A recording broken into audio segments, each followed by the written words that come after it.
Are you worried about how earthquakes and wildfires might affect your life living here in the Bay Area? Let's talk about that today.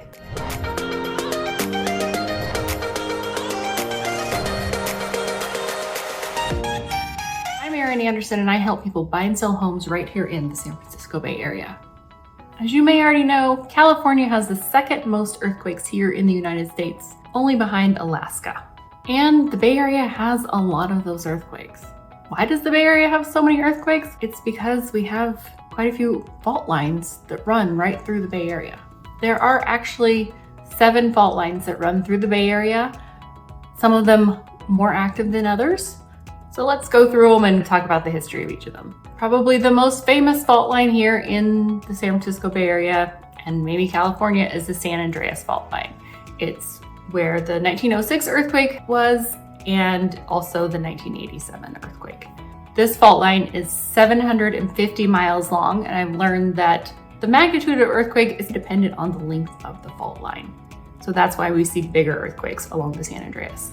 But the last big earthquake along the San Andreas was actually the 1906 earthquake, which ranked as a 7.8 on the Richter scale. As you can tell by the length of the San Andreas fault line, it actually runs the whole length of the state of California. Next up is the Calaveras fault line. This fault line is only 76 miles long. Pretty small compared to San Andreas, right? The last major earthquake on this one was in 1911 and it was a 6.5. So as you can see, we have had some bigger earthquakes, but we haven't had a really big one in a while. Knock on wood. Knock, knock, knock, knock, knock, knock on wood. The Calaveras fault line is in the East Bay. It runs from the city of Alamo down through Dublin and finally into Morgan Hill, which is down near San Jose. It actually follows the freeway, the 680 freeway here in the East Bay. Next up is the Hayward fault line. This one runs from Berkeley down into San Jose as well. The last major earthquake on this one was a 7.0 in 1868. The Hayward fault actually has the greatest percentage of having a major earthquake in the next 30 years or so. Next up is the Rogers Creek fault line. It actually is considered as part of the Hayward fault line. It just continues across the bay from Hayward up into Santa Rosa. And the last big earthquake on this one was in 1969 and it was a 5.7, which is not small, but it's not really considered like the big one. The Greenville fault runs through Concord, down into Livermore. There actually hasn't been a big earthquake recorded on this one. And same goes for the Concord-Greenville fault, which runs from Napa down into Walnut Creek. A few years ago, some experts said that there's about a 72% chance that we're gonna have an earthquake of 6.7 or higher sometime in the next 25 years or so. Now, I feel like those are pretty good odds, considering if you live in, say, Florida or Texas, your chances of having to live through a hurricane are quite a bit better. As well as, say, if you live in like the Midwest, tornadoes, snowstorms, those seem to happen a lot more frequently in a 25-year span, right? And in reality, we have earthquakes here every day. There's actually earthquakes all over the country. The 2 states that are least likely to have an earthquake are Florida and North Dakota.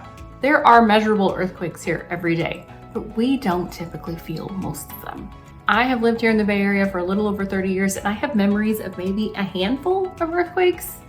Of course, the 1989 Loma Prieta earthquake, that I had actually only lived here for 2 years, so that was scary, and that was a big one. There was a lot of damage, and a lot of people lost their lives. One of the upper deck has collapsed. There appears to be a rescue helicopter on the upper deck. Where it collapsed, it just missed. Really scary. One thing you may not know about that earthquake is that the San Francisco Giants and the Oakland A's were actually playing each other in the World Series that year. On that day, the San Francisco Giants and the Oakland A's were actually playing each other in the World Series on that day. So the fact that 2 Bay Area teams were playing each other meant that a lot of people left work early. So it probably actually saved lives because as many people maybe weren't on the roads, as many people weren't on BART trains, which, as you may know, is an electric subway type system that we have here in the Bay Area. My dad was one of those that had come home from work early. He had 1 foot off the BART train in Walnut Creek And when it hit, and he just said the BART train jumped.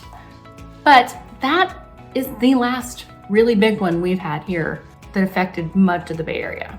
Now there was another relatively big one that was centered in Napa in 2016. We did feel that one here in the East Bay. It was in the middle of the night, woke me up. Usually if it's in the middle of the night, I don't feel them. So that one was a pretty big one. But other than that, depending on where you are in the Bay Area and the kind of like soil you live on, my house is on sandstone. So unless it's over like a 4.0, 4.5, I don't feel it. The last one, I heard more than I felt. It sounded like somebody slammed a door like 2 times. And then it was like, I think that was an earthquake. And that's really how most of them go. You're kind of like, did I just imagine that, or was that an earthquake? Really, as long as there's not a lot of damage or obviously lives lost, it's actually cool to go through an earthquake. Okay, now let's move on to wildfires. I swear. Now let's move on to wildfires. Of course, wildfires in California have made a lot of news. Oh my gosh. Hold on.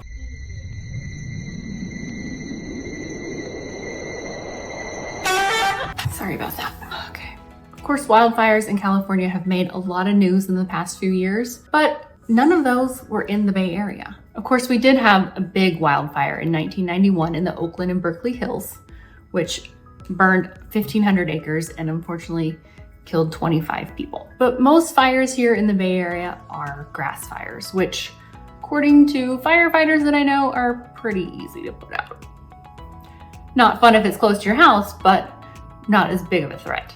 These wildfires typically happen in areas that are heavily wooded, maybe more limited access because of the terrain. So that there are parts of the Bay Area like that, but majority of it is not. And of course, there are other factors that go along with those wildfires. Like in the Oakland Hills fire, we had been through 5 years of drought prior to that, and the winds that day were quite strong. So that's really what drove that fire, unfortunately. But of course, since then they have improved infrastructure and systems. Anytime there's like a high wind day and especially dry conditions, then they will shut off power to certain areas when there's high winds to prevent fires and increase the safety around those areas. Now, even though we don't get the fires here in the Bay Area, they do tend to be around us because we do have mountainous areas not far away from us.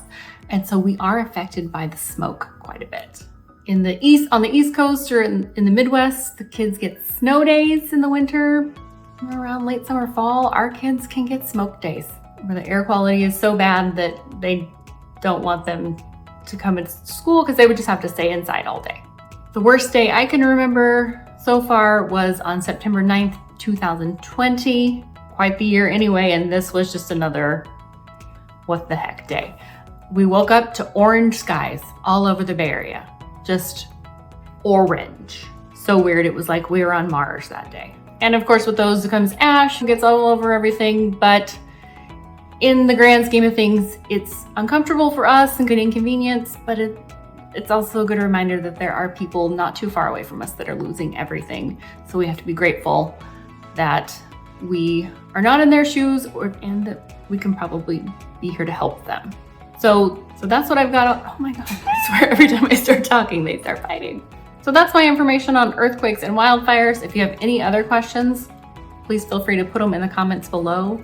And if that hasn't scared you away from living in the Bay Area, I help people buy and sell homes here every day. And I would love to talk to you if this is something you want to explore further. All my contact information is in the description below. Have a great day.